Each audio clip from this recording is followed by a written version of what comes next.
اسلام پر جو ہے بہت بڑے احسان ہیں حضرت سیدنا صدیق اکبر رضی اللہ تعالیٰ عنہ کے، اور حضرت سیدنا صدیق اکبر کے فضائل و مناقب جو ہیں وہ اس قدر کثرت کے ساتھ احادیث کے اندر آئے ہیں کہ آپ کو افضل البشر بعد الانبیاء بالتحقیق کے ایسے دل نشین کلمات و القابات سے نوازا گیا ہے کہ جو دوسرے کسی صحابی کے نصیب اور حصے میں نہیں آئے۔ الگ الگ مقام ہے صحابہ کرام کے، اللہ رب العزت کے حبیب نے جو ہے درجہ بدرجہ جو ہے ساروں کی خدمات ہیں، اور سب نے بڑھ چڑھ کر دین مدین کی اشاعت و تبلیغ کے لیے اپنے آپ کو پیش کیا، اپنے مال کو، اپنی اولادوں کو پیش کیا، اور آقا علیہ الصلوۃ والسلام نے سب کے درجہ بدرجہ مقامات قائم فرمائے، مگر سب سے اونچا درجہ جو دیا صحابہ کرام میں سے وہ سیدنا صدیق اکبر رضی اللہ تعالیٰ عنہ کی مبارک ہستی ہے کہ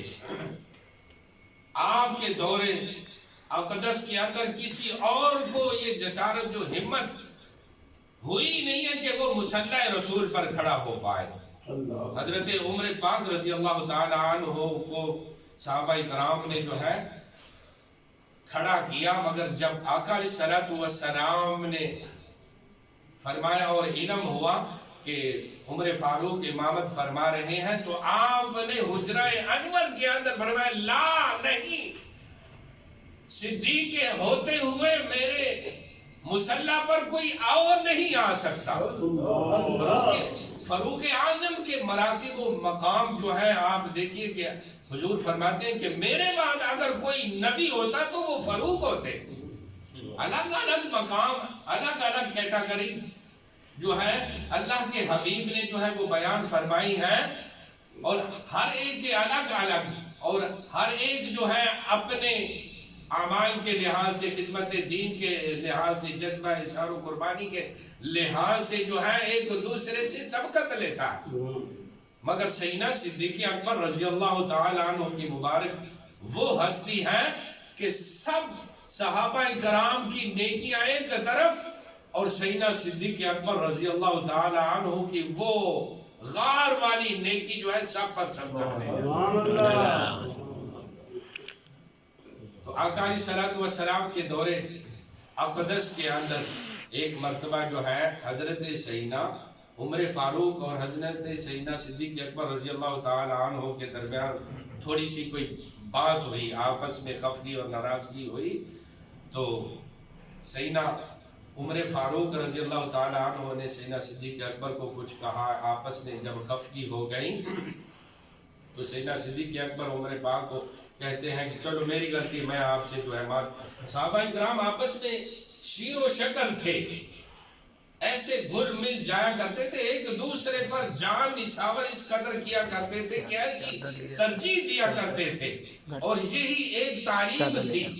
کہ جب صحابہ کرام ایک دوسرے کو ترجیح دیتے تھے کہ آپ مجھ سے افضل ہیں، آپ کا مقام مجھ سے افضل ہے، اللہ کی بارگاہ کے اندر آپ زیادہ منظور نظر ہیں،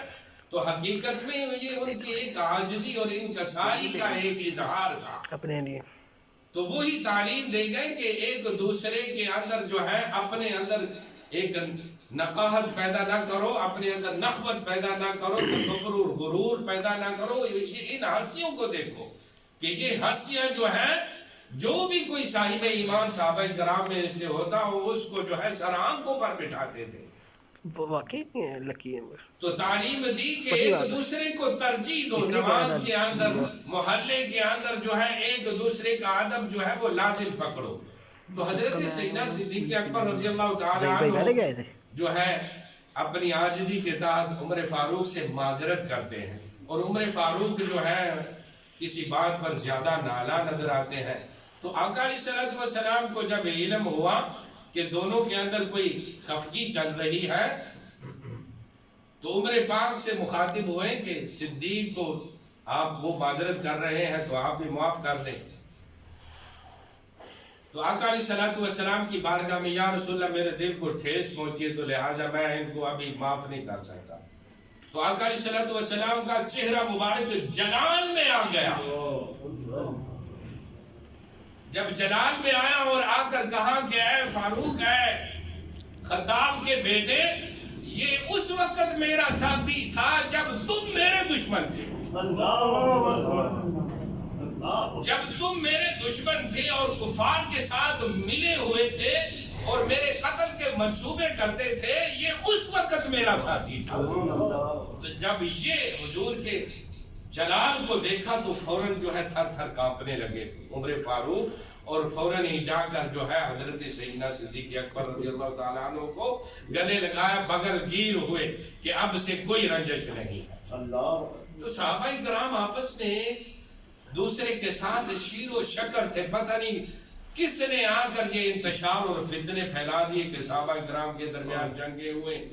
پتہ نہیں کیسے کیسے جو ہے فرقوں نے جو ہے جنم لیے اور امت کے اندر انتشار پیدا کر دیا۔ صحابہ کرام آپس میں شیر و شکر، اور صحابہ کرام اہل بیت اطہار پر اپنا تن من دھن سب کچھ نچھاور اور قربان کیا کرتے تھے۔ یہ یہود و نصارہ نے سازشیں جب بنی تو اسلام کے اندر رکھنے جب ڈال دیے گئے تو قدورتیں پیدا ہو گئی، فرقہ واریت پیدا ہو گئی، ایک دوسرے کا دشمن بنا دیا گیا۔ آج بھی ہم تاریخ، جو صحیح تاریخ لکھی گئی ہے، اس کا مطالعہ کریں اور ڈھونڈے صحیح درد دل کے ساتھ کہ اسلام کی تاریخ ہے کیا اور ان ہستیوں کے کارنامے کیا تھے، تو حقیقت میں ہمارے دلوں کا میل جو ہے ایک پل کے اندر صاف ہو سکتا ہے، بشرط کہ ہم جو ہے تعصب کی پٹی آنکھوں سے اتار کر جو ہے محبت صحابہ کرام اور مودت اہل بیت کو ساتھ لے کر اسلام کی تاریخ کا مطالعہ کریں تو اسلام ہمارے سامنے روزے روشن کی طرح بالکل عیاں ہو کر آتا ہے۔ تو یہ نفوس قدسیہ، یہ ہستیاں جن کے ہم ایام مناتے ہیں، تو ہمیں چاہیے خود بھی اپنی زندگیوں کے اندر اس چیز کو جو ہے ہمیشہ منایا جائے اور آگے نسلوں کو بھی بتایا جائے، تاکہ آگے نسل، چونکہ دشمنان اسلام نے اسلام کے اندر ایسے رکھنے ڈال دیا اور فتاحت اور فتنے اور فرقہ واریت کہ یہ نہیں ہونا کہ کیوں مناتے ہو، ایسا کیوں کرتے ہو، نہیں، ان نفوس قدسیات کے ساتھ نسبت کے قائم کرنے کا جو ثبوت اللہ رب العزت قرآن کی نص سے فرما رہا ہے، انعم اللہ علیہم من النبیین والصدیقین والشہداء والصالحین، جو اللہ کے برگزیدہ ہیں ان کے ساتھ ہوگے تو ان کے ساتھ ہی قیامت کے دن اٹھائے جاؤ گے۔ تو نسبتیں ہی کام آنے والی ہیں، تو ہمیں اپنی نسلوں کو بچانا ہے، اپنے اکابرین و سلاف کی تعلیمات انہیں سنا کر، انہیں پڑھا کر اور انہیں ان کے کارنامے بتا کر کہ نسلوں کے اندر پھر جذبہ پیدا ہوتا ہے۔ ہماری نسلیں کیوں جو ہے بے راہ روی کا شکار ہو رہی ہیں، ہم نے وہ جذبے نہیں بتائے اپنی نسلوں کو، ان جانثاران مصطفیٰ کے صحابہ کرام کے اہل بیت اطہار کی قربانیوں کو نہیں پڑھ کر سنایا اپنی نسلوں کو، ہماری نسلیں جو ہے بے راہ روی کا شکار۔ آج ہی ہم اپنے اکابرین اور اسلاف کو جان کر جیتے ہیں اور ان کی تعلیمات کو پڑھ کر جو ہے اپنا قدم اٹھاتے ہیں، تو ہو ہی نہیں سکتا ہم خود بھی اور ہماری نسلیں گمراہ ہو جائیں۔ تو ان ایاموں کا مقصد فقط یہ ہوتا ہے کہ ہماری نسبتیں بھی قائم رہیں اور ہمیں یہ آشنائی بھی رہے اور ہمیں یہ علم بھی حاصل ہو، تاکہ وہ علم آگے ہماری نسلوں تک پہنچتا رہے کہ یہ ایام ہم کیوں مناتے تھے اور کیا وجہ تسمیہ کیا تھی ایام کے منانے کی۔ وجہ تسمیہ فقط یہ ہے کہ ان پاکوں کے ساتھ ہماری نسبت جو ہے وہ قبول ہو جائے، نسبت بن جائے، اور نسبتوں کا اظہار بھی کسی وقت جو ہے وہ ضروری ہوتا ہے، وگرنہ بد عقیدہ لوگ جو ہے اپنے چنگلوں کے اندر ایسا جکڑ لیتے ہیں، اور جب علم نہ ہو، علم جو ہے ان نفوس قدسیہ کی زندگیوں کے پڑھنے سے حاصل ہوتا ہے، تو جب علم ہوگا پھر ہم ان کو بابر کرائیں گے اور دکھائیں گے اور بتائیں گے کہ یہ ہمارے اکابرین و سلاف اور پاکان امت کی یہ تعلیمات تھی۔ تو اللہ کی پاک بارگاہ کے اندر دعا کرنی چاہیے کہ مولا ہمیں ان ایاموں کو ایسے ہی گزارنے کی اور ایسے ہی منانے کی توفیق عطا فرما جو ہمارے اکابرین نے، اسلاف نے بتائیں کہ ان کے ساتھ جڑے رہو، ان کے ساتھ لگے رہو تو گمراہ نہیں ہوگے۔ تو ہم نے آگے سے یہ تہیہ کرنا ہے کہ نسلوں کو جو ہے بتانا ہے۔ ہر مہینے کی ایک الگ سے نسبت ہے، کسی نہ کسی ولی کے ساتھ، کسی کامل کے ساتھ، اہل بیت اطہار کے ساتھ، ازواج مطہرات کے ساتھ، حضور کے جانثاروں کے ساتھ کسی نہ کسی مہینے کی نسبت جو ہے وہ ضرور منسوب ہے۔ تو ہم اس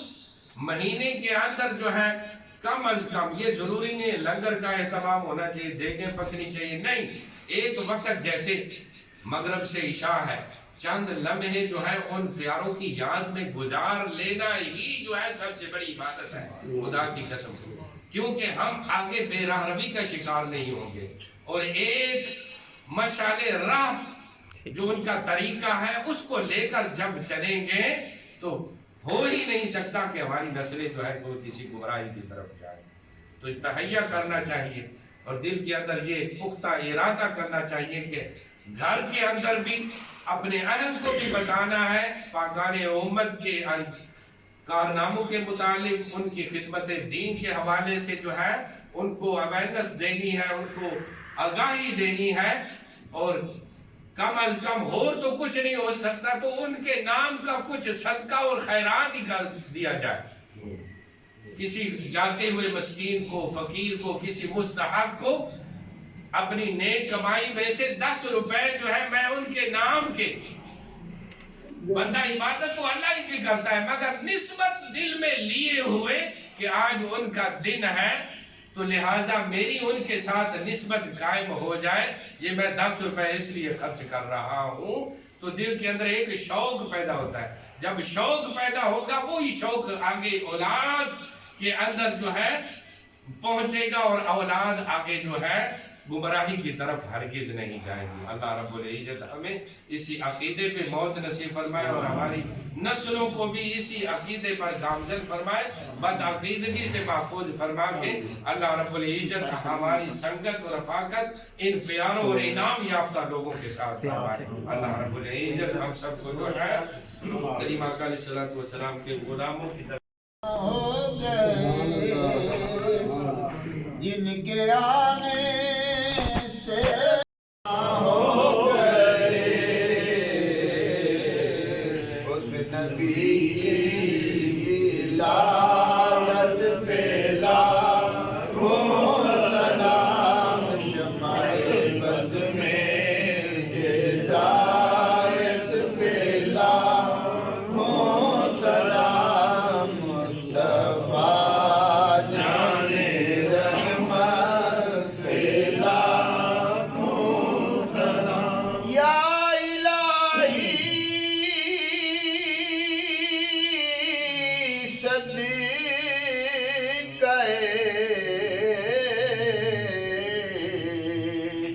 آل رسول، یہ سلام